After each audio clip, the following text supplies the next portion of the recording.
नमस्कार, आप देख रहे हैं बिहार न्यूज 7। नेता प्रतिपक्ष तेजस्वी यादव ने लखीसराय के दोनों विधानसभा से अपने उम्मीदवार के पक्ष में मतदान करने के लिए जनता से कई वादे किए। जनसभा को संबोधित करते हुए तेजस्वी यादव ने नीतीश सरकार पर जमकर निशाना साधा। पूर्व डिप्टी सीएम रहे नेता प्रतिपक्ष तेजस्वी यादव ने कहा कि महागठबंधन की सरकार बनते ही पहली कैबिनेट बैठक में 10 लाख युवाओं को रोजगार पर मोहर लगेगी। यही नहीं, फॉर्म और किराया शुल्क भी माफ कर दिया जाएगा। उक्त बातें चानन प्रखंड क्षेत्र के रामचरित दास महंत स्टेडियम मैदान में राजद प्रत्याशी प्रहलाद यादव के पक्ष में चुनाव सभा को संबोधित करते हुए कहा। उन्होंने कहा कि प्रदेश में हमारी सरकार बनेगी तो जात पात से ऊपर उठकर सबके विकास और मान सम्मान के लिए काम करेंगे। शिक्षा मित्रों को समान काम के बदले समान वेतन देंगे।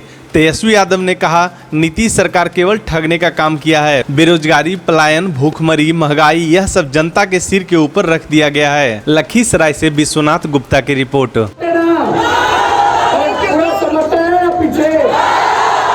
पीछे जगह चाहिए, इसके लिए जरूरी है स्थायी सरकार भी होनी चाहिए। नीतीश जी बार बार पलटी मार करके 4 साल में 4 सरकार दिए।